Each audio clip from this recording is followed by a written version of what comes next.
आइए गुरु जी गायत्री माता को गायत्री मंत्र से प्रणाम करते हुए अपने स्वाध्याय को शुरू करते हैं हम लोग।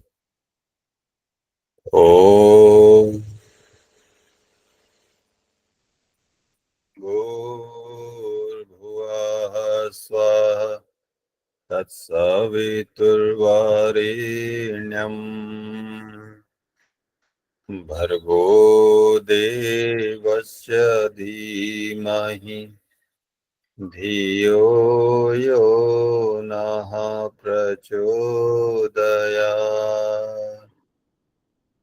ॐ गुरुर्ब्रह्मा गुरुर्विष्णु गुरुरेव महेश्वर गुरुरेव परब्रह्मा तस्मै श्री गुरुवे नमः। ॐ अखण्डमण्डलाकारं व्याप्तं येन चराचरं तत्पदं दर्शितं येन तस्मै श्रीगुरुवे नमः। तस्मै श्रीगुरुवे नमः। सभी को प्रणाम। तो आज हम लोगों का सुपर चेतन जो विषय है वो है मानव के परिष्कार एवं उत्कर्ष की भावी संभावनाएं। ये नई वाली वाङ्मय में 3.13 पृष्ठ संख्या पे है, 311 भी है पृष्ठ संख्या। और आज का वाचन विनायक भैया का है और सार प्रस्तुतिकरण सुमन भैया का है। सुमन भैया हाँ भैया प्रणाम प्रणाम। ये भैया आज का टॉपिक शायद देवत्व का विकास ही अंतिम समाधान वो वाला है। ये भैया नए वाले में नहीं है। नहीं भैया आज यही है। अभी ये मुझे मैसेज का मैं एक बार देख लेता हूँ। देखिए मुझे तो वही रचना जी का अमन जी का वही आया था। अच्छा वही आया था। Okay okay. तो हाँ देखिए आज का वो जो अर्चना दीदी जो भेजी है उसमें भी लिखा है देवत्व का विकास। देवत्व का विकास। अच्छा ये पुराने वाले वाङ्मय से। ओके ओके ठीक है। ये तो अपने पास है नहीं तो वो भेजी है एक्चुअली इसी ग्रुप में भेजी है वो। नहीं वो ठीक है। हाँ वो ठीक है। वो है असल में बुक रहती भी है ना और पीडीएफ मेरा वो रहता नहीं है तो पीडीएफ में देखता भी नहीं। हाँ वो भेजी है वो भेजी है। ठीक है। तो अगर किसी का पास पुराना वाङ्मय हो तो वो वाचन कर सकता है। नहीं वो भेजी है ग्रुप में ही भेजी है वो वाला जो पीडीएफ कर भेजी लेंगे है। भैया, पीडीएफ से कर लेंगे। हो जाएगा पीडीएफ से। ठीक है भैया फिर ठीक है तो शुरू कर सकते हैं।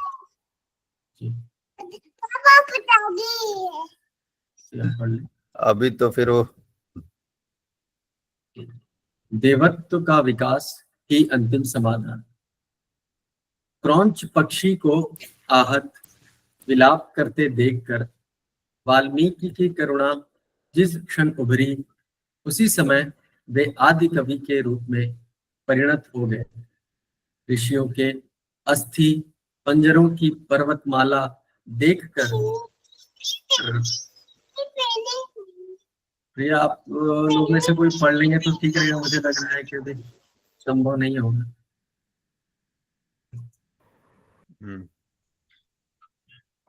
ठीक है। जी मीना दीदी जी। जी प्रणाम भैया, एक सेकंड।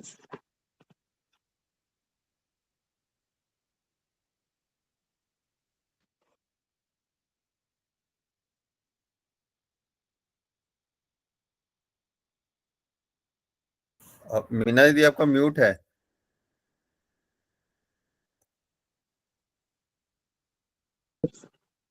जी भैया मैं 1 मिनट बुक बस ले लूं। अच्छा अच्छा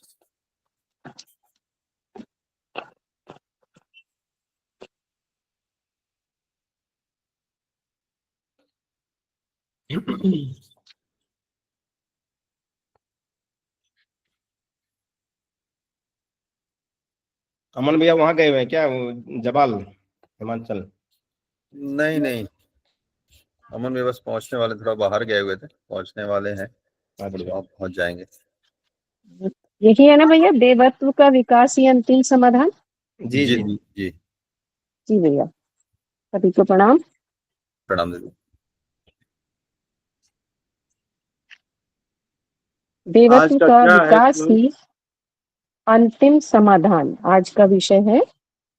क्रौंच पक्षी को आहत विलाप करते देखकर वाल्मीकि की करुणा जिस क्षण उभरी, उसी समय वे आदि कवि के रूप में परिणत हो गए।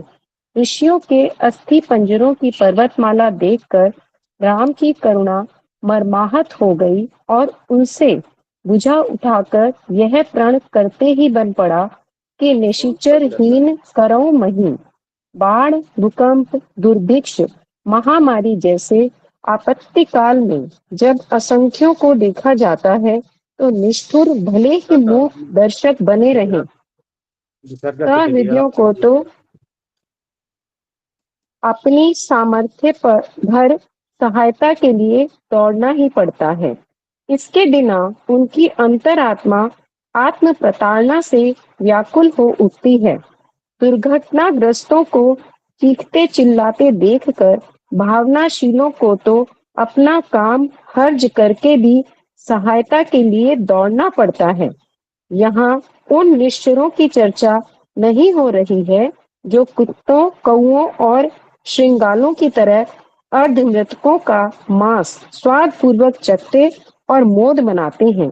निष्ठुरों को भी नर पिशाच कह सकते हैं। उनका मनुष्य समुदाय में भी अभाव नहीं है। विकास की अंतिम सीढ़ी भाव संवेदना को मर्माहत कर देने वाली करुणा के विस्तार में ही है। इसी को आंतरिक उत्कृष्टता भी कहते हैं। संवेदना उभरने पर ही सेवा साधना बन पड़ती है। धर्म धारणा का निर्वाह भी इससे कम में नहीं होता।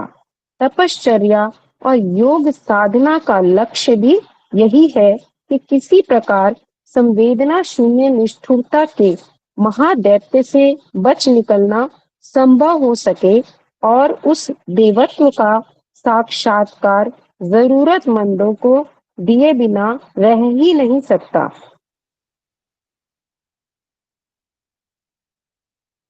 देना ही जिनकी प्रकृति और नियति है, उन्हीं को इस धरती का देवता कहा जाता है। देव मानव के रूप में उन्हीं का अनुकरण और अभिनंदन करते विवेकवान भक्तजन देखे जाते हैं। देने की प्रकृति वाली आत्माओं का जहाँ संगठन समन्वय होता रहता है, उसी क्षेत्र को स्वर्ग के नाम से संबोधित किया जाने लगता है। इस प्रकार का लोक या स्थान कहीं न होने की बात को तर्क और तथ्य की दृष्टि से भले ही अस्वीकार कर दिया जाए, पर इस प्रतिपादन को कोई चुनौती नहीं दे सकता कि सहृदय सेवा भावी उदार चेता न केवल स्वयं देव मानव होते हैं, वरन अपने कार्य क्षेत्र को भी ऐसा कुछ बनाए बिना नहीं रहते जिसे स्वर्गोपम अथवा सतयुग का सामयिक संस्करण कहा जा सके। अपने समय को अभूतपूर्व प्रगतिशीलता का युग कहा और गर्भोक्तियों को साथ बखाना जाता है। इस अर्थ में बात सही भी है कि जितने सुविधा साधन इन दिनों उपलब्ध हैं, उतने इससे पहले कभी भी हस्तगत नहीं हो सके। विज्ञान के विकास से जलयान, वायुयान, रेल, मोटर जैसे द्रुतगामी वाहन, तार, रेडियो, फिल्म, दूरदर्शन जैसे संचार साधन इससे पूर्व कभी कल्पना में भी नहीं आए थे। कल कारखानों का पर्वताकार उत्पादन, सर्जरी, अंग प्रत्यारोपण जैसी सुविधाएं भूतकाल में कहाँ थी? कहा जा सकता है कि विज्ञान ने पौराणिक विश्वकर्मा को कहीं अधिक पीछे छोड़ दिया है। बुद्धिवाद की प्रगति भी कम नहीं हुई है। तर्क, तथ्य, प्रमाण इस कदर विकसित हुए हैं कि पुरातन एकाकी धर्मशास्त्र वर्तमान अर्थशास्त्र, राजनीति शास्त्र, तर्कशास्त्र, समाजशास्त्र, मनोविज्ञान शास्त्र जैसी अनेकानेक कलेवरों में असाधारण रूप से बढ़ा और भविष्य में और भी अधिक खोज लेने का दावा कर रहा है। शोध संस्थानों की प्रयोगशालाओं की उपलब्धियां घोषणा कर रही हैं कि निकट भविष्य में मनुष्य इतना अधिक ज्ञान विज्ञान खोज लेगा कि पुरातन काल की समस्त उपलब्धियों को उसके सामने बौना बचकाना ठहराया जा सके। इतने पर भी एक प्रश्न सर्वथा अनसुलझा ही रह जाता है कि यह तथाकथित प्रगति अपने साथ दुर्गति के असंख्यों बवंडर क्यों और कैसे घसीटती बटोरती चली जा रही है। प्रदूषण, युद्धोन्माद, खाद्य संकट, अपराधों की भरमार समस्त तटबंध तोड़ती चली आ रही है। अस्वस्थता, दुर्बलता, कलह, विग्रह, छल प्रपंच जैसी विडंबनाएं व्यवहार तथा चिंतन को धुआंधार विकृतियों से भरती क्यों चली आ रही हैं। निकट भविष्य के संबंध में मूर्धन्य विचारक यह भविष्यवाणी क्यों कर रहे हैं कि स्थिति यही रही, रेल इसी पटरी पर चलती रही तो विपन्नता बढ़ते बढ़ते महाप्रलय जैसी स्थिति में पहुंचा जा सकता है। वे कहते हैं कि हवा और पानी में विषाक्तता इस तेजी से बढ़ रही है कि उसे धीमी गति से सर्वभक्षी आत्महत्या का नाम दिया जा सकता है। बढ़ता हुआ तापमान यदि ध्रुवों की बर्फ पिघला दे और समुद्र में भयानक बाढ़ ला दे तो उससे थल निवासियों के लिए डूब मरने का संकट उत्पन्न कर सकता है।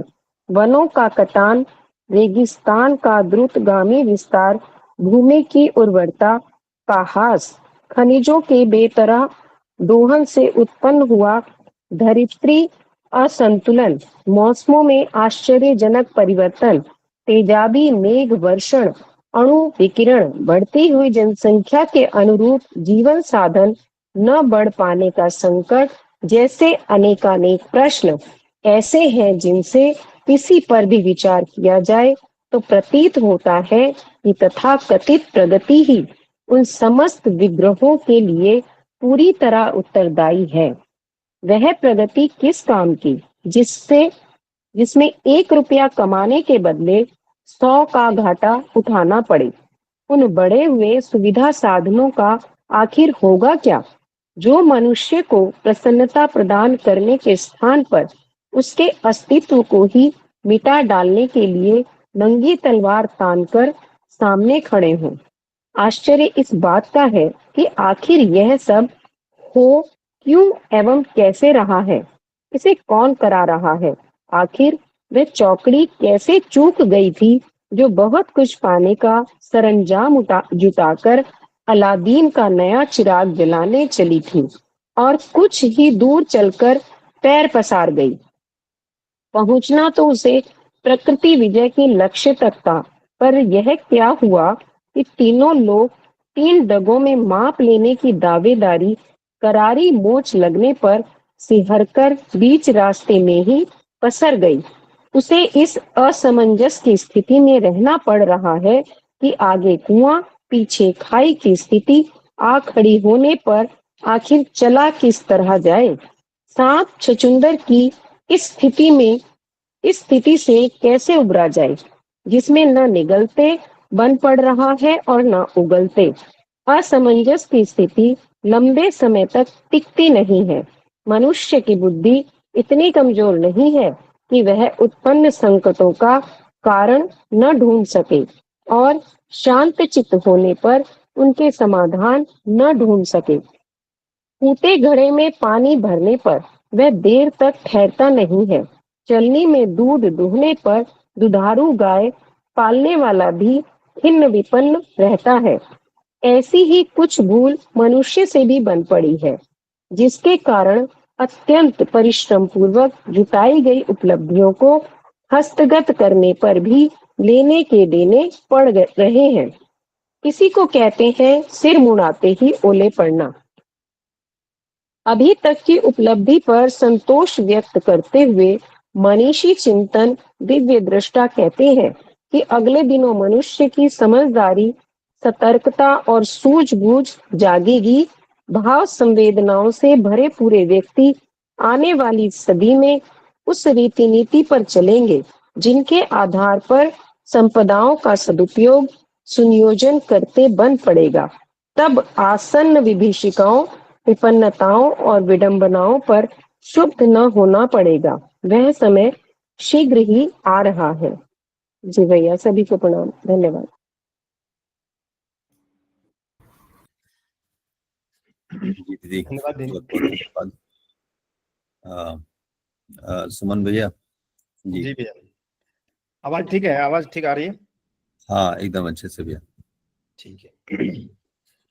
मीना दीदी को बहुत बहुत धन्यवाद। भैया, अगर स्थिति में हो तो कैमरा ऑन कर सकते हैं क्या? अगर ना लाइट दिक्कत का थोड़ा दिक्कत है। कोई बात नहीं भैया, ठीक। तो आज का टॉपिक है देवत्व का विकास ही अंतिम समाधान। दीदी बहुत अच्छा से उसको जिस फ्लो में बता रही थी उसी से बहुत क्लियर हो रहा था। तो उसमें हम लोग और थोड़ा सा एक बार इसको पैराग्राफ के अनुसार से देख लेते हैं कि यहाँ देवत्व की चर्चा हो रही है। तो देवत्व का जो मेन चीज होता है, मेन कोर चीज, उसका जो हृदय है वो है करुणा। और यहाँ पे पहला पैराग्राफ में ही गुरुजी यहाँ पे दो उदाहरण देते हैं कि दो बिंदुओं का माने जो रूपरेखा देते हैं। एक तो देते हैं कि करुणा से काव्य का उदय हुआ, एक महाकवि का उदय हुआ और काव्य का उदय, रामायण उसी समय उसी के बारे में बताया गया है। और दूसरा दिया है कि करुणा से वीरता और न्याय का उदय। मतलब ये दो चीज का उदाहरण यहाँ दिए हैं। तो पहला जो है करुणा से काव्य का उदय, इसका कहानी सभी को पता ही होगा कि जब वाल्मीकि जी अपने शिष्य भारद्वाज के साथ तो नदी भ्रमण कर रहे थे, तो उसी समय सारस पक्षी, क्रौंच पक्षी इसको बोलते हैं, सारस पक्षी क्रीड़ा कर रहे थे, नर मादा दोनों। तो उस समय एक बहेलिया जो है सो नर को तीर माने शिकार कर दी, उसको मार दिए उसको। तो उसके पीड़ा से वो जो मादा सारस है वो इतना व्याकुल हो गई और इतना चिल्लाने लगी, इतना वो रोने, इस माने वो अपना परेशान होने लगी कि उसके व्यथा को देख के इनका महर्षि वाल्मीकि जी का इतना करुणा से वो इतना द्रवित हो गए, इतना दुखी हो गए उनको देख के, इस पक्षी का हालत को देख के, कि उनके अंदर से इस कविता निकला, उनका छंद निकला है जिसको कि अनुष्टुप छंद में बोला जाता है। फर्स्ट टाइम वो छंद आया था, अनुष्टुप छंद जैसे बोलते हैं उनको। तो वो छंद पहली बार निकला वहां पे और वो उनको बहुत श्राप दे रहे हैं। तो अपने शिष्य को फिर वो जब उनको बाद में याद आता है ऐसा सब बोले हैं, तो ये तो बहुत एक अलग टाइप का ही छंद में आ गया है, ये कविता के रूप में आ गया है। तो उसी समय शायद ब्रह्मा जी आते हैं और ब्रह्मा जी बोलते हैं कि तुम फर्स्ट टाइम जो है सो पहली बार ये कवि का माने कविता लिखे हो, तो इसलिए सबसे आदि कवि, इसलिए उनको आदि कवि बोला जाता है। तो वो आदि कवि भी हैं और वो अनुष्टुप छंद का शायद वही वो निर्माण भी किए थे। और उन्होंने बोला कि तुम चूंकि ये पहला बार ये कर रहे हो तो तुम अब एक ऐसा रामायण का ही इसको लिखो पूरा। रामायण उस समय रामचंद्र जी का सब ये हो गया था, राज्याभिषेक वगैरह। तो बोले अब तुम इनका रामायण का ऐसा कहानी लिखो जो कि इसका जुगो जुगों तक, इसमें जब तक ये रहेगा धरती उस समय तक ये इस कहानी बना रहेगा, इसलिए तुम इसके आदि कवि तुम ही हो और तुम इसको लिखो। तो वहां से देखिए कितना माने करुणा के प्रभाव से कितना बड़ा कृति निर्माण हुआ। जो सतयुग की, त्रेता युग की बात है, वो अभी तक हम लोग वो कितने लोगों का ज्ञान मार्गदर्शन कर रहे हैं। तो यहाँ पे करुणा, ये हाईलाइट करने वाली बात ये है कि करुणा अगर अंदर में पूरा है, अगर उसको अगर प्रॉपर डायरेक्शन मिलता है तो क्या कर सकता है, कितने लोगों का मार्गदर्शन कर सकता है। तो वो एक पॉइंट था। और दूसरा पॉइंट था इनका कि जो करुणा से जो रामचंद्र जी जब इनको जो विश्वामित्र जी लेके गए थे, तो वो जो बहुत सारे ऋषि लोगों का देखे कि हाड़ मांस का सब पूरा ढेर लगा हुआ था, तो उसको देख के उनके अंदर भी उनका करुणा से, उनकी करुणा उनको देख के वहां जो करुणा का रूपांतरण हो रहा है वो वीरता के रूप में हो रहा है कि वो इसका प्रण लेते हैं कि हम जो भी अन्याय हुआ है उसको हम दूर करेंगे। तो करुणा का मतलब ये नहीं तो हमेशा दया ही होता है। करुणा का मतलब बहुत तरह, किसी भी रूप में उनका ये हो सकता है। तो यहाँ कहने का उनका ये था कि जो देवत्व के से ही मैंने, इसलिए सब चीज में देवत्व अगर आ जाता है तो जो भी समस्या, अभी हम लोग जो दीदी लास्ट पैराग्राफ जो पढ़ रही थी तो उसमें जितने भी समस्या था तो उसमें अब देखिए क्या चीज मिसिंग हो रहा है। आज हमारा इतना डेवलपमेंट हो गया है और वहाँ मिसिंग क्या है, तो वही देवत्व का पार्ट है। तो सेकंड पैराग्राफ में देखते हैं, सेकंड पैराग्राफ में कुछ इंपॉर्टेंट पॉइंट्स वहाँ पे गुरुजी जैसे लिखे हैं कि मैं उसी बुक से ही देखता हूँ। उसमें लिखे फर्स्ट पॉइंट देखें, आंतरिक उत्कृष्टता को विकास का अंतिम चरण कहा गया है। तो यहाँ दो चीज हम लोग को थोड़ा सा क्लियर करते हैं इसको कि विकास का अंतिम चरण क्या हुआ। जैसे विकास जब हम बोलते हैं तो आज के विकास में हम ये समझते हैं कि जैसे बहुत ज्यादा पैसा हो गया, बहुत सारे व्यवस्था हो गई, बहुत सारे बंगले गाड़ी हो गए, जमीन हो गए, इसको भी हम बोलते हैं इसको विकास है। या हमारा देश में बहुत सारे पर कैपिटा इनकम हो गया है, उसको हम बोलते हैं। लेकिन यहाँ गुरुजी कुछ अलग ही बता रहे हैं। गुरुजी यहाँ बोले विकास की अंतिम स्थिति, अंतिम स्थिति क्या हो सकती है। तो यहाँ पे हमको समझने की जरूरी है, जो हम लोग जिसको आध्यात्मिक भाषा में सोहम कहते हैं, चाहे जो जैसे गुरु जो बोलते हैं जो कि हम ब्रह्मास्मि, तो वो वाली स्थिति की बात कर रहे हैं कि माने जो विकास का ये अंतिम स्थिति है। विकास जब गुरु बोलते हैं हम ब्रह्मास्मि, तो शिष्य पूछते कि मैं क्या हूँ, फिर गुरु जी आप तो ब्रह्म हैं तो हम क्या हैं, तो बोले तत्त्वमसि, मतलब तुम भी वही हो, उनको भी वही बोलते हैं। तो ये सब जो महावाक्य है इस बारे में बोलते हैं कि ये जो है विकास की अंतिम स्थिति यहाँ पे है। तो इसको यहाँ पे पहुंचने के लिए देवत्व का विकास, मतलब देवत्व का विकास जो अंतिम सीढ़ी है, उसके बाद ये स्थिति आ जाती है सोहम वाली, या चाहे इनको हम ब्रह्मास्मि की बात करें तो ये वाली स्थिति आती है। तो इसलिए इसको महावाक्य है ये। और उसी वजह से गायत्री मंत्र में हम लोग क्या करते हैं, गायत्री मंत्र अगर हम लोग उसको देखें तो हम वो यही बोलते हैं, उस सुख स्वरूप सुख स्वरूप प्राण स्वरूप दुखनाशक जो है श्रेष्ठ तेजस्वी पाप स्वरूप ब्रह्म को हम धारण करते हैं। तो ये धारण की बात होती है, जो हम लोग बराबर यही मंत्र चैंट करते रहते हैं बराबर। तो ये जब धारण करते हैं, इससे क्या होता है, जैसे पहले कोई बड़ा टंकी से अगर पाइप निकालते हैं दूसरे टंकी में जोड़ते हैं, तो जब तक एक टंकी का लेवल ज्यादा रहता है तब तक उसमें से पानी आता है, लेकिन जब दोनों का बराबर हो जाता है तो दोनों इक्वल हो जाते हैं। उसी तरह से जब हम ब्रह्म को धारण कर रहे हैं अपने में, तो हम धारण करते करते एक समय ऐसा स्टेज आता है कि उसमें ब्रह्म और ये जो साधक है, साधक और सविता बोलते हैं ना हम लोग, साधक और सविता एक हो जाते हैं, उपास्य और उपासक एक हो जाते हैं। तो ये विकास की अंतिम स्थिति है। वो जो गायत्री जो हम लोग करते हैं उसमें भी यही स्थिति है। इसलिए गायत्री को महामंत्र क्यों बोला जाता है कि महामंत्र उसको बोला जाता है कि जहाँ पे जो जीवात्मा को परमात्मा के बराबर कर दे, ऐसा वाला मंत्र। तो इसको महामंत्र में इसमें दो ही मंत्र होता है महामंत्र में, जैसे गायत्री महामंत्र हुआ, महामृत्युंजय मंत्र हुआ, तो इसी मंत्र को महामंत्र इसीलिए बोला जाता है क्योंकि इस मंत्र में ये ताकत है कि ये जीवात्मा को ब्रह्म के बराबर बना दे, इक्वेट कर दे बराबर दोनों को, इसलिए ये महामंत्र है। और उससे पहले हम लोग बात की वो महावाक्य है। अच्छा, ये एक पॉइंट हुआ। तो विकास की अंतिम स्थिति क्या हुई हम समझे इसको। दूसरा जो है इसमें इंपॉर्टेंट पॉइंट बता रहे हैं कि संवेदना उबरने पर ही सेवा साधना बन पाती है। देना ही जिनकी प्रकृति और नियति है, उन्हें इस धरती का देवता कहा जाता है। तो यहाँ एक तरह से डेफिनेशन समझिए कि उसको मैंने बता रहे हैं उसका परिभाषा क्या हुआ कि संवेदना उबरने पर सेवा। जैसे कि बहुत सारे लोग आप ऐसे भी देखेंगे कि वो सेवा करते जाते हैं जबकि उनके अंदर संवेदना नहीं रहती है। वो आप बहुत सारे देख सकते हैं जो फोटो वगैरह के लिए करते हैं या और भी लाभ के लिए करते हैं, दान देने के लिए करते हैं। तो उनकी बात यहाँ पे नहीं हो रही है, उनकी तरफ ये संकेत नहीं जा रहा है कि जैसे ऑटोमेटिक, जैसे कहीं पे कोई दुर्घटना हो रही है तो वहां पे बहुत सारे ऐसे लोग होते हैं जिनके अंदर संवेदना रहती है, जगी रहती है। तो वो बिना किसी कहे वो ऑटोमेटिकली उनको उसके बिना रहा ही नहीं जाएगा। जैसे बहुत सारे साधक लोग हैं अपने इस परिवार में भी अभी जो बहुत सारे हैं, तो उनके अंदर इतना डेवलप हो जाता है कि अगर बगल में कहीं कोई दुखी है या कोई है, जब तक उनको हेल्प नहीं करेंगे तो उनको बेचैनी महसूस होगी। तो ये स्थिति आने लगती है धीरे धीरे करके। तो ये कैसी होती है, तो जब ये संवेदना हमारी डेवलप हो जाती है, संवेदना जब उभरने लगती है, ये नहीं कि हम किसी को अपने नाम के लिए हमारा उससे उनको कुछ लाभ लेना है इसलिए उनको कुछ लाभ दे रहे हैं, इसके लिए नहीं, वो अनकंडीशनल होता है। तो ये जब होता है कब, जब संवेदना डेवलप हो जाती है तब। तीसरा पॉइंट यहाँ पे बताए हैं गुरु जी कि तपश्चर्या और योग साधना का उद्देश्य इसी देवत्व पद को प्राप्त करना है। तो हम लोग जैसे अभी जो भी साधना करते हैं, जैसे अभी स्वाध्याय कर रहे हैं, चाहे और भी आप दिन भर में अभी हम देख रहे हैं, जैसे अपना इसी आत्मोत्कर्ष ग्रुप में बहुत सारे साधना हम लोग कर रहे हैं, तो उसका पर्पस क्या है, इतने सारे तपस्या योग साधना क्यों कर रहे हैं, तो उसको यही देखेंगे। इसका मेन उद्देश्य यही है कि हम इस लेवल को पार करें, इस देवत्व पद को प्राप्त करें, जिसका कि माने जो विकास की जो अंतिम व्यवस्था जिसको गुरु जी बोल रहे हैं उसको हम प्राप्त करें। इसी को हम लोग अगर पंचकोश माध्यम से देखें तो पंचकोश में जब हम लोग विज्ञानमय को उसकी साधना करते हैं तो उसकी उपलब्धि यही है कि देवत्व को प्राप्ति करना, दैवीय गुण को प्राप्त करना। ये आता है किसमें, विज्ञानमय कोश में। अच्छा, एक चीज और यहाँ पर ध्यान दीजिए कि जो विज्ञानमय कोश आता है वो कब आता है, मनोमय कोश के बाद आता है। तो देखिए कितना सुंदर सा यहाँ पे क्रम है कि पहले मनोमय कोश की साधना, उसके बाद विज्ञान में।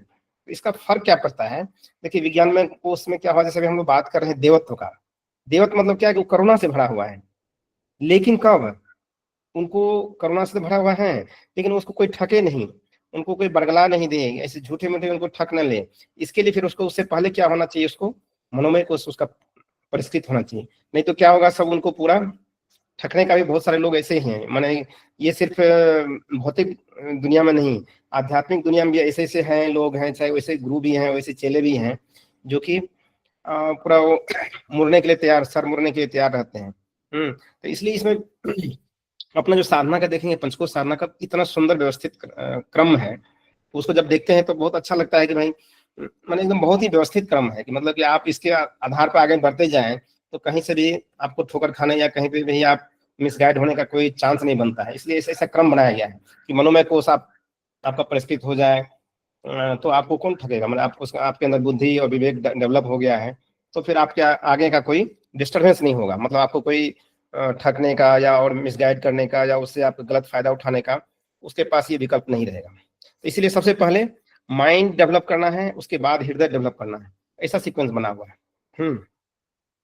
चलिए अब आगे बढ़ते हैं कि तीसरा पैराम तो वही बता रहे हैं कि जहाँ पे जैसे डिवाइन लोग रहते हैं, जैसे ये ढंग के साधक ही हैं या इस ढंग के परिवार में जैसे कोई परिवार ही है इस ढंग का, तो आप देखेंगे उसमें कितना, या कोई अच्छा संगठन है जिसमें कि ज्यादातर लोग एक दूसरे को हेल्प करने के, जो डिवाइन प्रॉपर्टी है, जो देवत्व गुण वाले ज्यादा प्रॉपर्टी है, वो अगर वैसे लोग रहते हैं तो वहाँ का माहौल कुछ अलग ही रहता है, मैंने बहुत ही पॉजिटिव वाइब्रेशन रहता है, सब एक दूसरे के हेल्प करने वाले रहते हैं, साधन भले ही कम हो लेकिन वहाँ पे एकदम ऐसा लगता है कि प्रसन्नता और ये सब बरस रही है, तो ऐसा होता है वहाँ पे। तो वही तीसरा पैराग्राफ में वही बता रहे हैं। चौथा पैराग्राफ, चौथा पांचवा और छठा को एक साथ लेते हैं कि वहां पे सब ये गुरुजी ये बता रहे हैं कि आज जो हमारा जो विज्ञान है, तकनीक है और साइंस है और जो जो इंडस्ट्री है, ये सब कितना डेवलप हो गया है। आज अब किसी चीज को देखें और हम लोग 25 साल 20 साल पीछे की बात देखें तो कितना का बड़ा भारी अंतर हो गया है। आज आप एक बटन दबाइए तो आपको सारा व्यवस्था आपके फिंगर के पास ही है, जैसा पंखा है, कहीं आपको बोल, यहाँ तक कि आप बोलिए तो आपका पंखा ऑन हो रहा है, बोलने से भी पंखा ऑन हो रहा है, एसी ऑन हो रहा है, सब चीज हो रहा है। आप माने जो कि बहुत पहले जमाने में ऐसा सोचते भी नहीं, माने सोच भी नहीं सकते थे कि ऐसा हो भी सकता है। ऐसा है, आप हवा में उड़ रहे हैं, माने कितने सारे आप देखिए चारों ओर देखिए। आज देखिए आपके पास ऐसा व्यवस्था है, माने अध्यात्म के रूप में भी देखिए, आप किसी भी महात्मा को सुनना चाहते हैं, आपका वो महात्मा विदेश में क्यों नहीं हो, आप ऐसे क्लिक करेंगे नेट पे, आप उनको पूरा सुनिए, उनका जो प्रवचन है, जिसके लिए कि पहले लोगों को जंगल में भटकना पड़ता था, कहाँ था दर दर ठोकर खाना पड़ता था, तो ऐसा स्थिति था। लेकिन आज क्या स्थिति है, आज आपके पास ऐसा टेक्नोलॉजी है, ऐसा डेवलपमेंट है, आप जो चीज चाहिए, जैसा व्यवस्था चाहिए, आप विदेश जाना चाहते हैं कुछ ही देर में जा सकते हैं, आपके लिए उतना कोई डिफिकल्टी नहीं है। आप कोई भी नॉलेज लेना चाहते हैं घर बैठे कर सकते हैं, आप कोई भी तरह तरह के व्यंजन कुछ भी करना चाहते हैं, आप जो चीज सोचिए आपके पास बहुत सारी सुविधा उपलब्ध है। तो मतलब कि विज्ञान इतना डेवलप कर गया है, इतना डेवलप कर गया कि बहुत सारे, जैसे मेडिकल का देखिए, हार्ट का रिप्लेसमेंट हो रहा है, क्या नहीं हो रहा है अभी। तो विज्ञान इतना डेवलप कर गया है, इतना तरक्की कर गया है, फिर भी आज का स्थिति को देखिए। अब वहां पर थोड़ा सा एक क्रॉस चेक करने की बात है। आप देखिए स्वास्थ्य का लीजिए, आज आप देखिए इतना डेवलप हो गया है, कितने लोगों का स्वास्थ्य देखिए कैसा है। आप हर एक घर में देखिए, अभी हर एक घर में देखिए कि आपको कोई भी आदमी ऐसा नहीं होगा जो पूरी तरह से स्वस्थ है।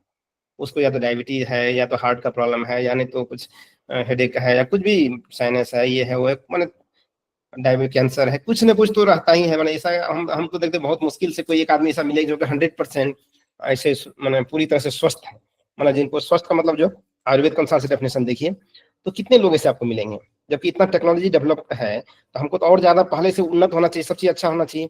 कमजोरी देखिए कैसा कमजोरी है लोगों को, मैंने आज मेंटल कमजोरी देखिए कितना है। जो बच्चे सबको आप देखिए, आपके नजर आता होगा कि बच्चे को 90 नंबर भी मिल जाता है तब भी सुसाइड कर लेते हैं। थोड़ा सा असफल हो गए, माँ बाप थोड़ा सा मार दिए, एक थप्पड़ लगा दिए, जहर खा लेते हैं, कुछ भी कर लेते हैं। मैंने बहुत तरह के, मैंने कमजोरी कितना हो गया, एक दूसरे के प्रति कितना अविश्वास हो गया है कि जरा सा भी कुछ कोई बोल दिया तो आप न्यूज देखे दिल्ली में भी कल क्या हुआ, एक स्कूटी सट गया, बच्चे को उसको मार दिया, जान से मार दिया। तो मतलब कि कितने मेंटल कितने कमजोर हो गए। धोखा देखिए, आज धोखा भी देख रहे कि इतना न्यूज चलते रहता है कि शादी हुआ फिर भी हस्बैंड को मार दिया, या चाहे वाइफ को ही उसने काट करके बहुत सा मतलब कितने तरह का धोखा हो रहा है। पॉल्यूशन को देखिए, किस कैसा पॉल्यूशन है, कितना पॉल्यूशन है, जल का प्रदूषण है, वायु का प्रदूषण है। जबकि टेक्नोलॉजी इतना डेवलप्ड है। मैंने बहुत सारा उदाहरण दिए हैं यहाँ पे, तो उस पर डिटेल्स में ही जाते हैं, लेकिन एक मोटा मोटी जो है, जैसे युद्ध की स्थिति देखिए, हर एक दिन आप देखिए कहीं ना कहीं 2-3 देश अपना लड़ ही रहे हैं, उसको कोई लड़ाने वाले हैं, उसमें कितने सारे खर्च हो रहे हैं, उससे कितने सारे रेडिएशन का प्रॉब्लम हो रहा है, बहुत सारे हो रहे हैं। अपराध आप देख ही रहे हैं। रिश्ता देखिए अभी कहाँ है, कि किस पोजीशन में है रिश्ता। आज किसी भी कोई भी रिश्ता इस ढंग से नहीं है जिसको आप पूरी तरह से विश्वास में कर सकते हैं कि ये रिश्ता बहुत अच्छा है। यहाँ तक गुरु शिष्य, माँ बेटा, बाप बेटा, किसी को भी आप ये नहीं सकते हैं, ऐसा कह सकते हैं कि ये रिश्ता बहुत ही अच्छा है।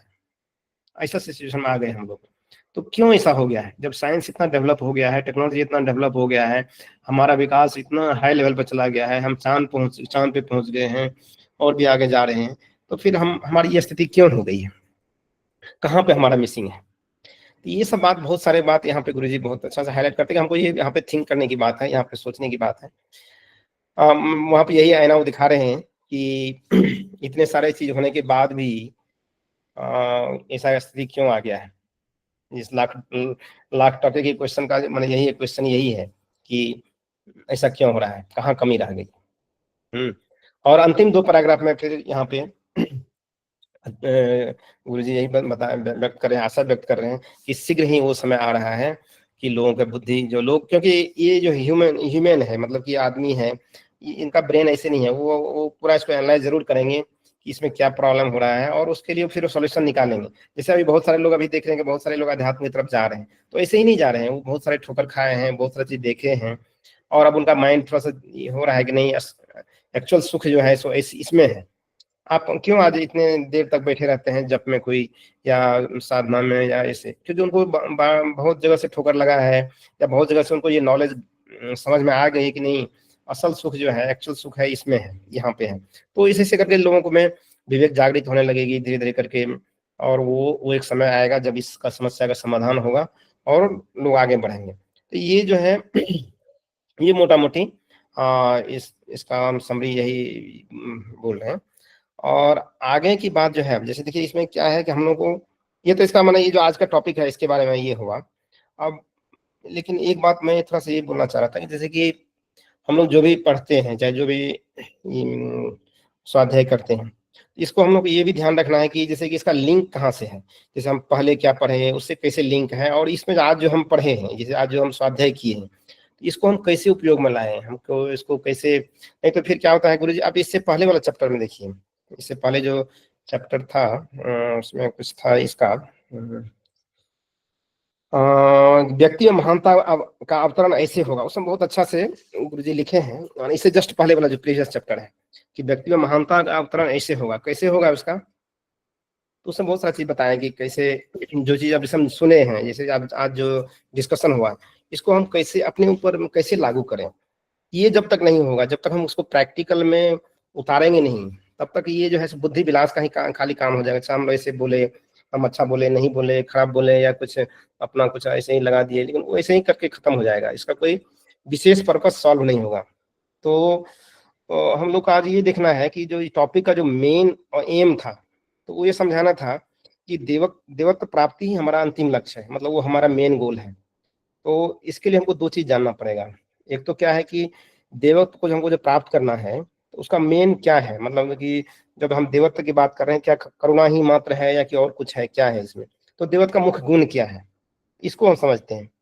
और दूसरा चीज है कि व्यक्ति में देवता का अवतरण कैसे होगा, देवत्व का अवतरण कैसे होगा।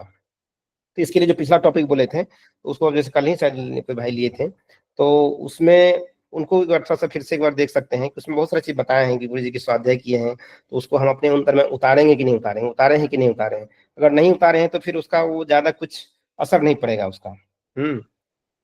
जब तक संदेश को कार्य रूप में परिवर्तित नहीं किया जाता है तब तक वो बेकार है, उसका सिर्फ एक बस खाली डिस्कशन ही रह जाएगा। ठीक है।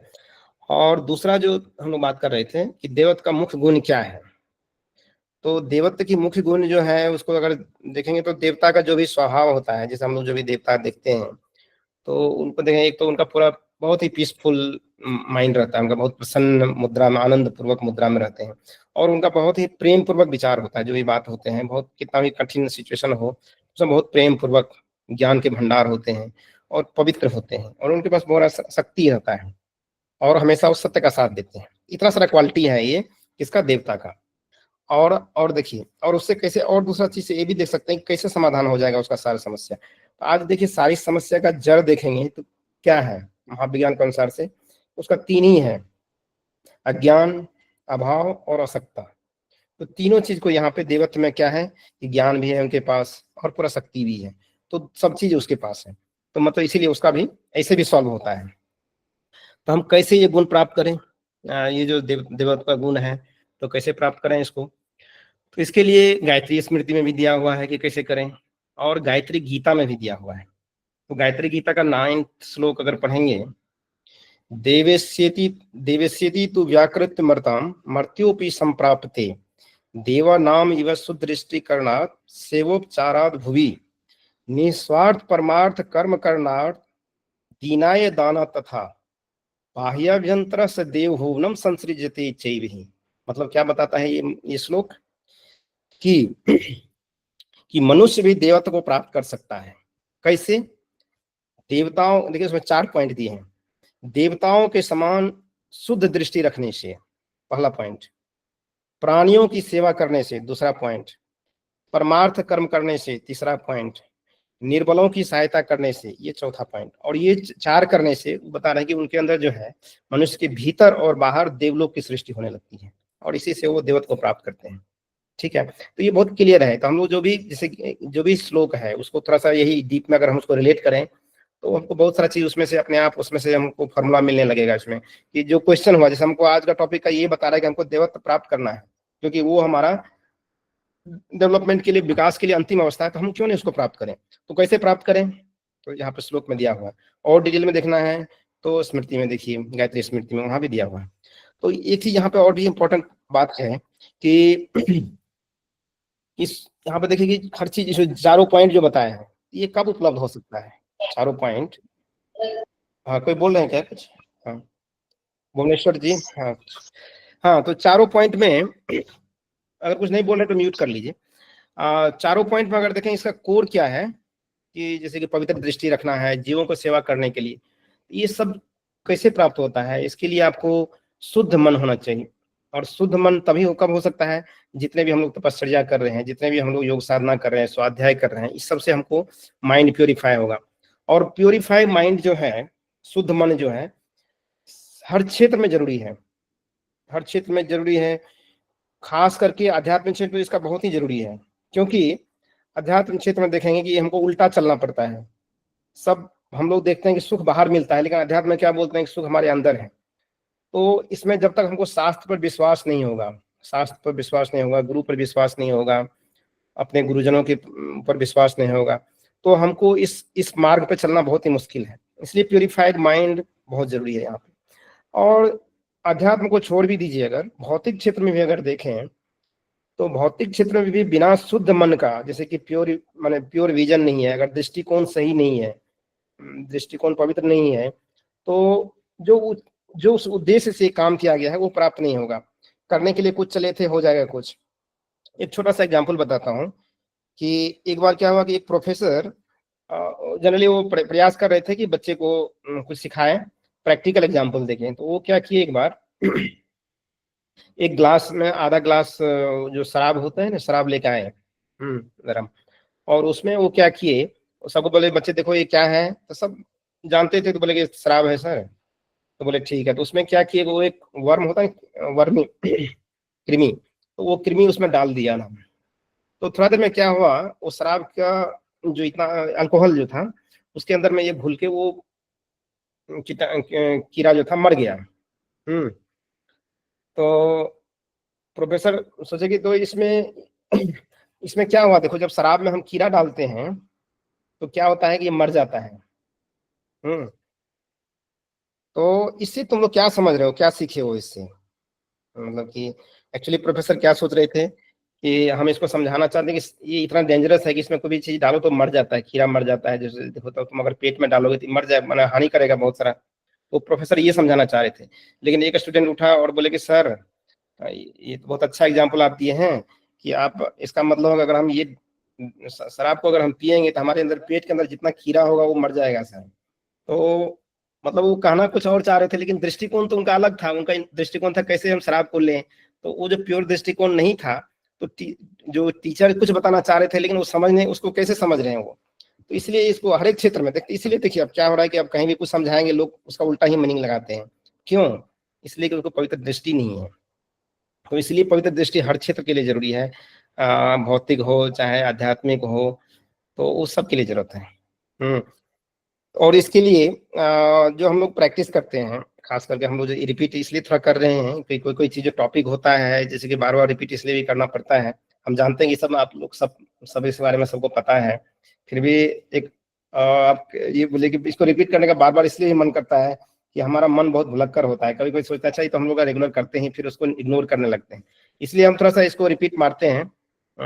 मैं समझ रहा हूँ कि इससे आप लोगों को कभी कभी ये भी प्रॉब्लम भी होता होगा कि बार बार उसको रिपीट होते हैं। तो हम लोग इस पर ध्यान दें कि स्वाध्याय जो भी करें, जैसे जो भी डिस्कशन हो रहा है उसके अंदर से हम अपना कुछ निकालें और उसको निरीक्षण करें। जैसे कि अपना जो भी हम लोग, अब जैसे आज शुद्ध मन की है तो शुद्ध मन हमारा है कि नहीं। कभी कभी हम लोग लगता है हम तो डेली जप करते ही हैं, स्वाध्याय करते हैं तो हमारा तो मन शुद्ध ही होगा, लेकिन नहीं, वैसे नहीं करना है। हमको हर एक समय उस पर डिटेक्ट करना है कि हमारा मन सही में शुद्ध है कि नहीं। अगर हम स्वाध्याय कर रहे हैं तो सही में मेरा मन प्यूरिफाई हुआ है कि नहीं। इसके लिए हमेशा जो है निरीक्षण करें, हर एक जो भी घटना घट रही है, जैसे आप किसी को कैसे रिस्पॉन्ड किए या कोई सिचुएशन में आप कैसे बिहेव किए, तो इसको निरीक्षण करें, उसको डिटेक्ट करेंगे क्या हम जैसा ऑब्जेक्टिव था वैसा पूरा हो रहा है कि नहीं हो रहा है।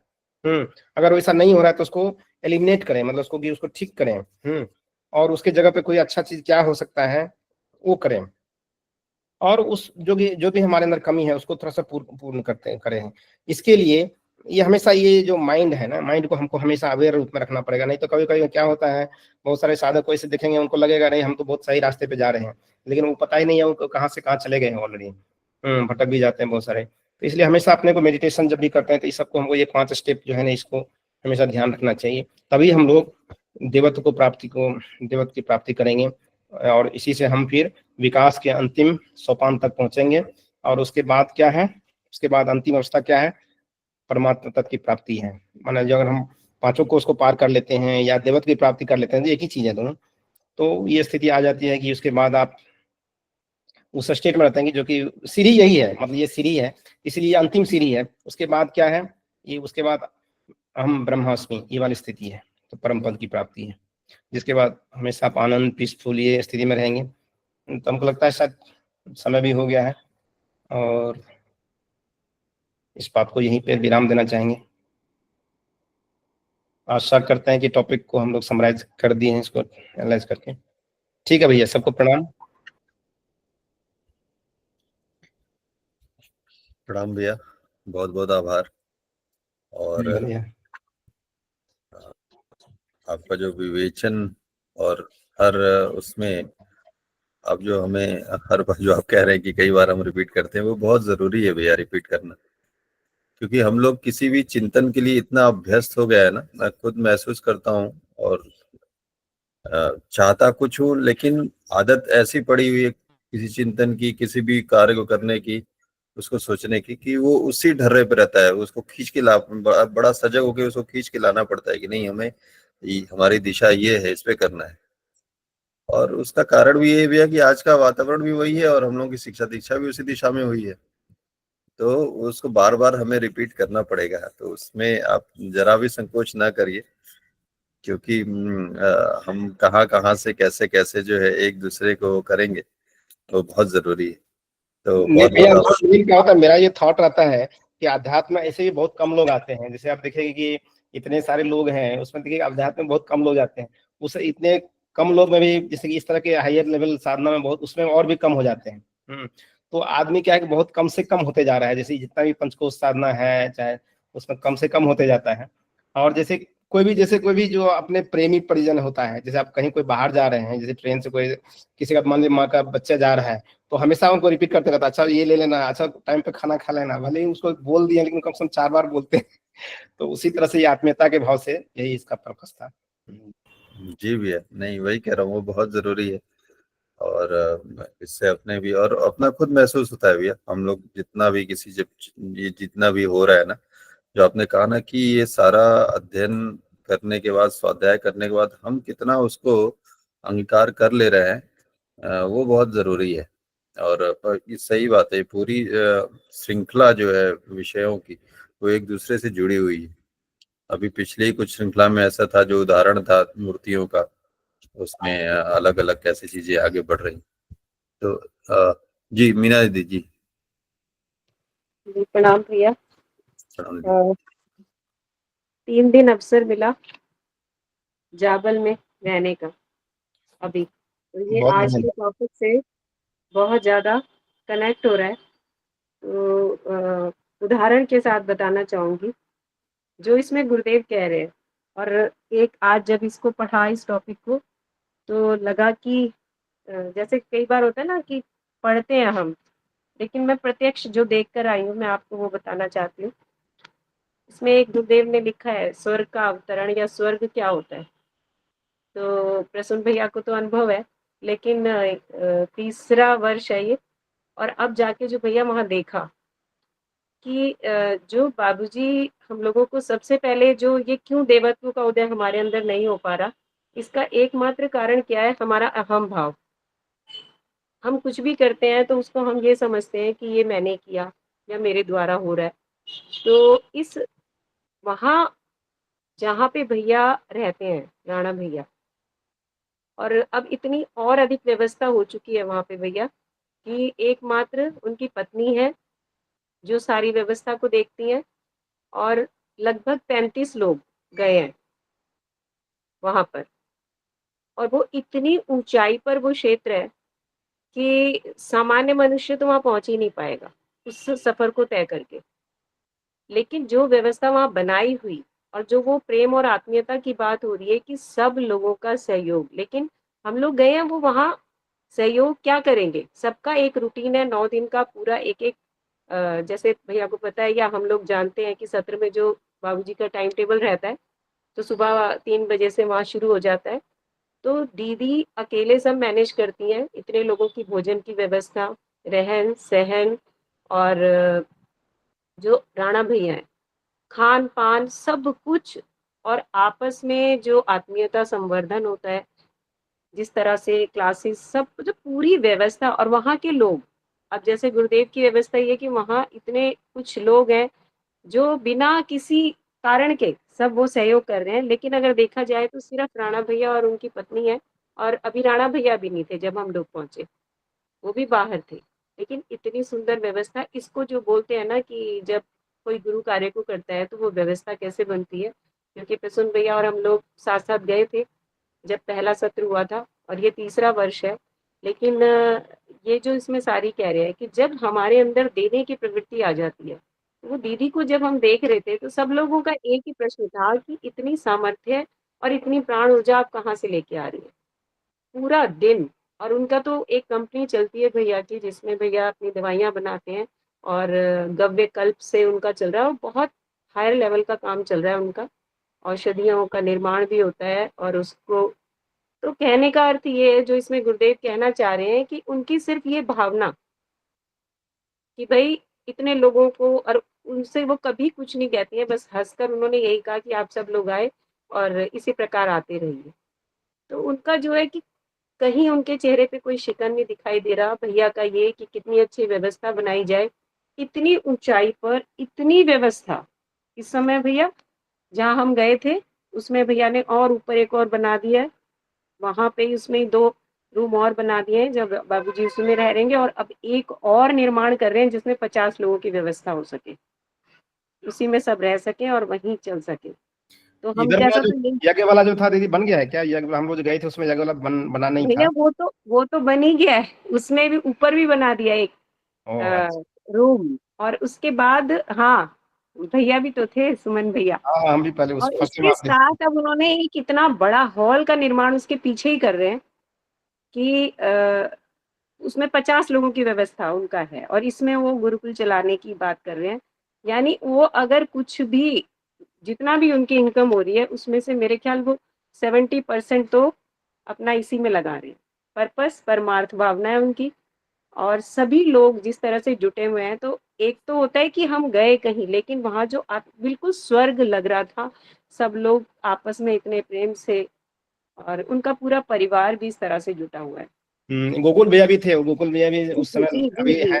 हाँ, उसमें अभी हाँ, है तो गोकुल में। मैं कहने का अर्थ था कि जो इस उसमें बता रहे हैं ना कि वहां जाके सबको समझ आएगा। और आज की क्लास अगर बाबूजी की ध्यान से सुनेंगे तो सारा सारांश बाबूजी ने दे दिया है। ये जो 10वां अध्याय बाबूजी पढ़ा रहे हैं, जो रखा है इस बार में, तो बहुत ही सुंदर विवेचन है। और जो इससे पहले वाला भी चैप्टर था जो कह रहे थे कि कैसे होगा, मैं तो कल ट्रेन में पढ़ा, लेकिन बहुत सुंदर अनुभव है। हमारे अंदर ये कहने की बात है, लेकिन जो उदारता की भावना है, कल भी बाबूजी से जब पर्सनल मीटिंग में उन्होंने यही कहा कि बस आप लोगों को अब विज्ञान में पे इतना काम करना है, क्योंकि हमें लग रहा है कि हम उदार हुए हैं, लेकिन नहीं हुए अभी। ये उदारता नहीं है। अगर हमें लगे ना 2 दिन 3 दिन हमें व्यवस्था बनानी पड़े अपने घर में 2-3 लोगों को तब पता रखने चलता की, है। तो भी शायद हमारे स्थिति वैसी नहीं बनेगी, वो भावना नहीं आएगी। तो ये चीज़ों को समझना ज़रूरी है। और देवता बस वही है जिनमें लेने का कुछ है ही नहीं, सिर्फ़ वो देना है कि सामने देना वाले को क्या चाहिए, उसकी व्यवस्था जुटाना, उसको देना, और निस्वार्थ भाव से। तो यही है, और यही गुरुदेव हमारा ध्यान लाना चाहते हैं। और वापसी में कल हमारे साथ जब वापस आ रहे थे, तो भैया ने एक और व्यवस्था करी हुई है, जो उन्होंने अपनी गाड़ी लगाई हुई है कि पूरे रास्ते में, क्योंकि वो रास्ता ऐसा है वहाँ जाना बहुत आना डिफरेंट था। संभव नहीं होता, लोग पैदल चलते हैं। तो जो रास्ते में जाता है सबको गाड़ी में बिठाते चलते हैं, जहाँ उनको छोड़ना है वहाँ ड्रॉप कर देते हैं। और कल हम जैसे ही थोड़ा सा ही नीचे उतरे, वो एक मैं प्रत्यक्ष ही बता रही हूँ कि 2 लोग थे, तो वो रास्ते में मिले और उनको बिठाया, तो वो रोडू तक ही जा रहे थे, तो हमारा सामान था। तो जैसे बेटी गई थी इस बार साथ में, तो फिर उसने खुद ही मुझे बोला कि एक क्षण के लिए तो मुझे लगा कि ये लोग क्यों बैठ रहे हैं। और फिर उसके बाद कहती है, मुझे बात याद आई कि गुरुदेव ये चाहते करिए, परीक्षा थी कि वो देख रहे थे। जैसे नहीं होता कि हमारी ये मेंटेलिटी होती है कि हम शेयर ही नहीं करना चाहते, जबकि हम जा रहे हैं। और सामान व्यवस्थित किया। वो जो भैया हैं, जो भैया गाड़ी चलाते हैं उनकी, राणा भैया की, तो 3-3 4-4 राउंड लेते हैं, जबकि आप एक ही बार में लगेगा आपको कि हम पता नहीं कितना रास्ता तय करके आए हैं। दोबारा नहीं जाना चाहते हैं ऐसा, एक बार 3-4 जाने। राउंड वो लगा लेते हैं। और वो उन्होंने ही बोला, तो कह रहे हम तो ये सोच रहे थे, पैदल निकलते जा रहे थे कि कैसे व्यवस्था बनेगी।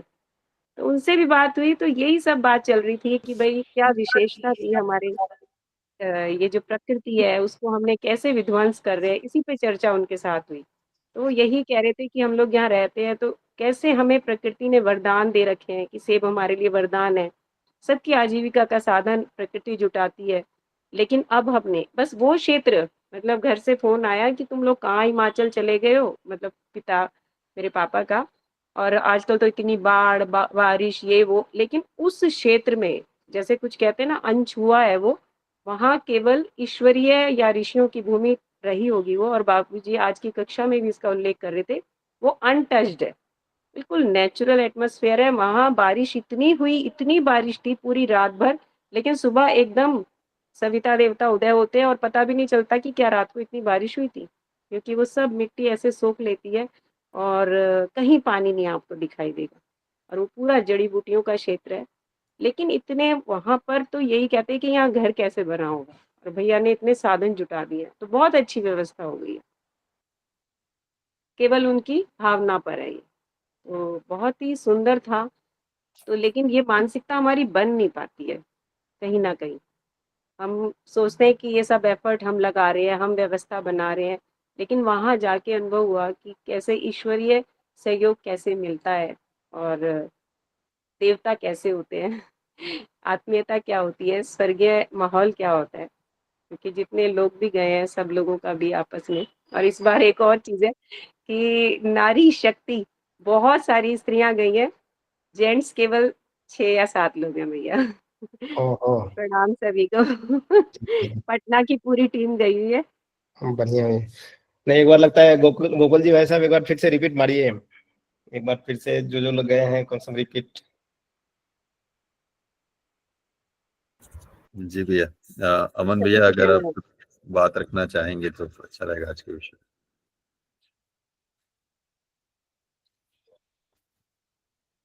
जी भैया, गोकुल जी भाई साहब अभी नहीं है शायद, तो बहुत बहुत आभार आपको सुमन जी भाई साहब।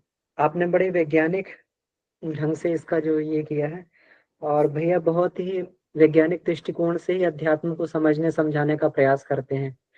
तो मुझे भैया के साथ रहने का मौका भी मिला है और काम करने का भी मौका मिला है। मुझे एक बात बहुत अच्छी लगी भैया की, जो उन्होंने अभी स्वाध्याय के दौरान में कही कि हम लोग कहते हैं कि हमने जप कर लिया, हमने जो है ध्यान कर लिया, हमने सब कर लिया है ना, हमारा काम पूरा हो गया। लेकिन हर एक एक्टिविटी को हमें बार बार जो है ये करके देखना चाहिए कि कितना देवत्व तो हमारे अंदर उतरा है। क्योंकि जप और ध्यान और ये सारी चीजों का अर्थ और मतलब केवल यही है। देखिए, ये बहुत सुंदर बात गुरुदेव ने इसको बता दी है कि विकास की अंतिम सीढ़ी भाव संवेदना को मर्माहत, मतलब मर्म आहत, अगर मर्माहत कहें भाव संवेदना को मर्म आहत, मतलब हमारे मर्म जो होते हैं ना, ये बड़े संवेदनशील पॉइंट होते हैं। मतलब शरीर से संबंधित जो मर्म होते हैं, तो उनको अगर थोड़ा भी अगर उसको जो है आघात लग जाए तो व्यक्ति की मृत्यु तक हो सकती है। और मानसिक क्षेत्र में जो मर्म बिंदु होते हैं, उसमें व्यक्ति को थोड़ा भी अगर छू दिया जाए उस मर्म स्थल को, तो व्यक्ति की संवेदना कहीं से कहीं पहुंच जाती है। इसमें ये लिखा हुआ है कि क्रोंच पक्षी का विलाप सुनकर जो है वाल्मीकि महाकवि बन गए, है ना। और जब ये देखा गया इसमें, भगवान राम ने जो है ऋषियों की हड्डियों का ढेर देखा, तो उनके अंदर वो पैदा हुई, एक पीड़ा पैदा हुई। उन्होंने कहा कि जो है निश्चरहीन करूं मही भुज उठाए कर, तो उन्होंने भुजा उठाकर ये प्रण किया।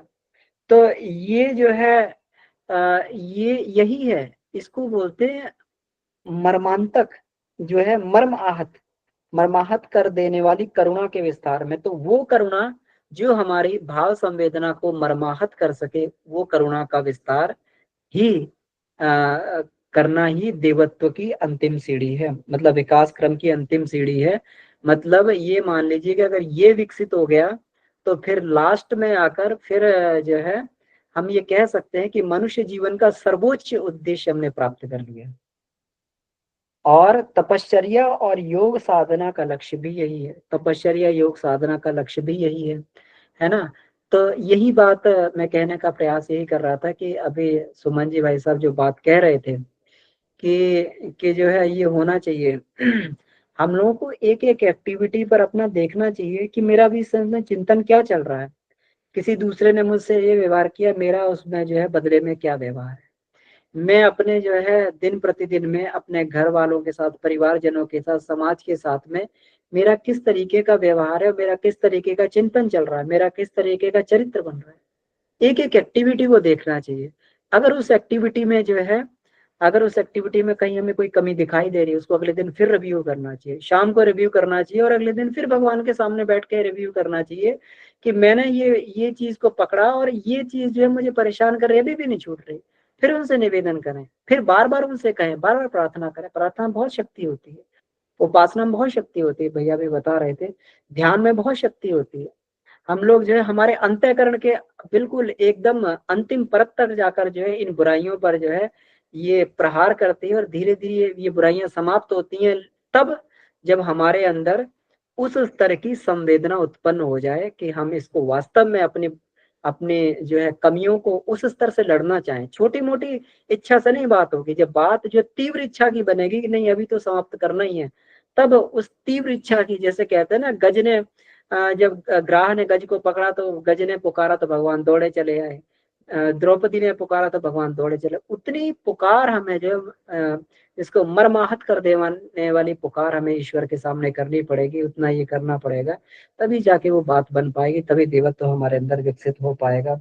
और अगले दिनों ये होगा, अगले दिनों मनुष्य के अंदर समझदारी, सतर्कता और सूझबूझ बढ़ेगी, जिससे भाव संवेदना जो है धीरे धीरे विकसित होकर व्यक्ति को आगे उस रीति नीति पर चला सकेगी।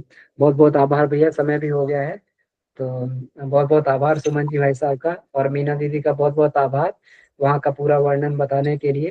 तो अगर कभी समय मिलता है तो जरूर हम लोग को वहां पर जाना चाहिए, लेकिन मेरा कुछ दुर्भाग्य है, मैं अभी नहीं पहुंच पा रहा हूँ वहां पर।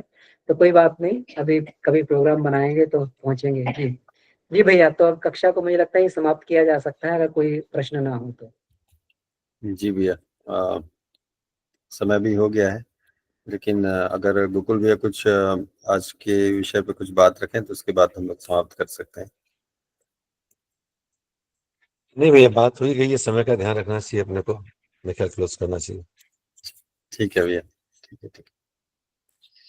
तो आइए आज के स्वाध्याय के लिए, आज के विषय के लिए विनायक भैया, सुमन भैया, आप दोनों लोगों को बहुत बहुत आभार, मीना दीदी को बहुत बहुत आभार, और सभी जिन लोगों ने अपनी बात को रखा सबको धन्यवाद ज्ञापित करते हुए गुरु जी गायत्री माता को, सभी सूक्ष्म सत्ताओं को, ऋषि सत्ताओं को प्रणाम करते हुए शांति पाठ। ओम शांति ही शांति ही शांति ही। प्रणाम प्रणाम सभी को।